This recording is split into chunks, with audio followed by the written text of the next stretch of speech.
Yo, what's up guys? Welcome back for another Devpro duel video. Again, another match in the Banlist Cup. It took me a few days to get the following matches of the Banlist Cup to play them out. This is the first one. I think it's match number 6, if I'm not mistaken. If I'm not mistaken, yeah, it should be match number 6. So still, Group C, we have Formula Monarchs paired up against Satellarknights. Satellarknights being pretty much one of the most recent decks here in the Banlist Cup. The deck is somewhere here in 2015. Is paired up against pretty much, I think, one of the best Monarch decks in this game's history, as you'll see in I'll explain more in the deck lists. The first deck list you see here is, of course, Satellarknights. I mean, triple call, triple denep. The deck needs no introduction. Super consistent, super fast. Then the second deck list is, of course, Formula Monarchs. As I said, I think, to my mind, one of the best Monarch deck in this game's history, because it had pretty much everything. You had the Undines, which the only downside was you had to run the GlitchxCity controller, but you could immediately set up both Treeborn and Fishborg Blaster with your Undine. It was super consistent, it was fast, the deck had a draw engine with Formula Synchron, and at the same time you had access to pretty much every Synchro monster in the game, both Trishula and Brionek, just to name a few. For me, the deck definitely was one of the best decks during that format. You had to run Triple Veiler because of Trishula, because Plan Synchro Chunk double decks were easily able to spam Trishula on board.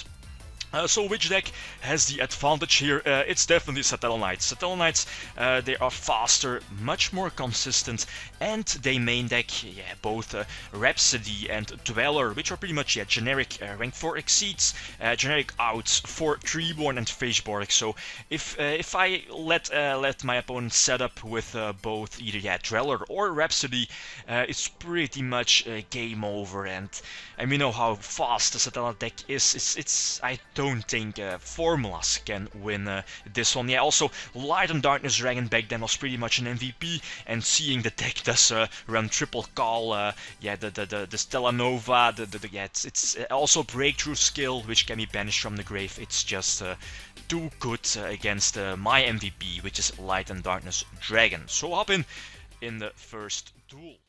Alright, so the first game, I get to start, open with 6 cards, decent hands, one of my 8 Treeborn outs, normal summon Undine. Of course, you want to keep your Undine to set up Fishborg, but of course, priority number 1 is to set up Treeborn.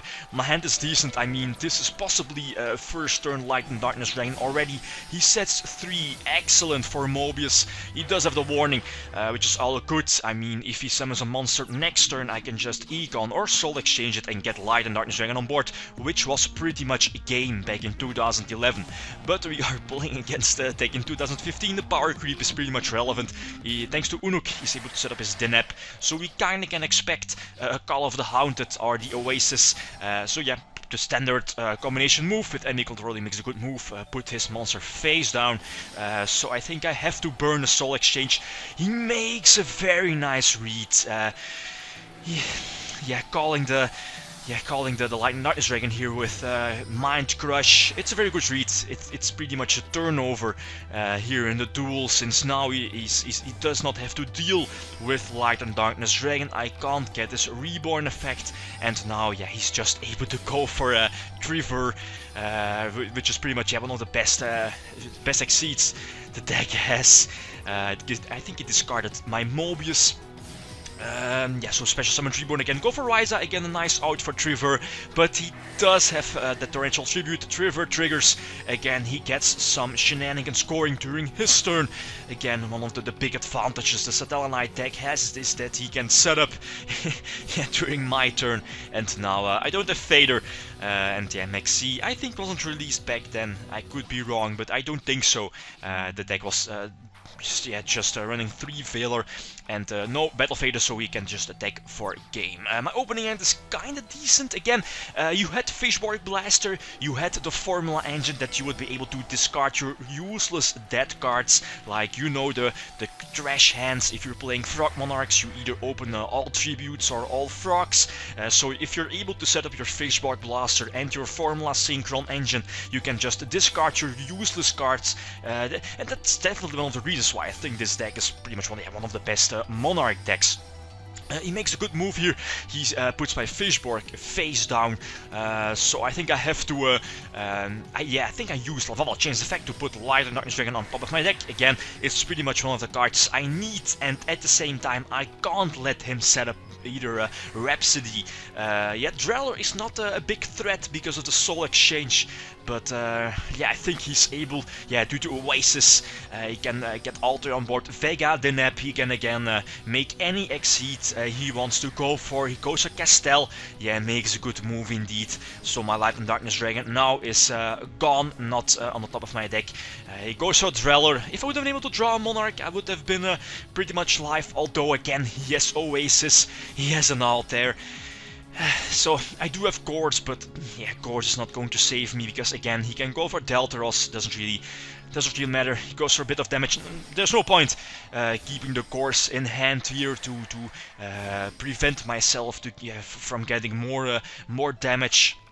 He goes for Emeralds. He sent those Altairs back into the deck. He goes for Castel again.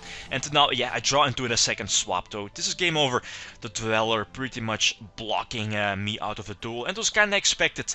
Satellarknights crap on Frogmonarchs. Frogmonarchs really didn't stand a chance.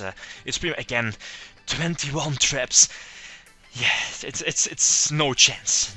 So Satellarknights again get 3 points. Frogmonarchs stay behind with 0 points. So next match, or the next group will be Group D, one of the biggest group in this game's, or at least in this tournament. So definitely stay tuned for that, guys. That's it. Thanks for watching, and feel free to leave a comment or a like if you enjoyed the video. Victim signing out. Peace.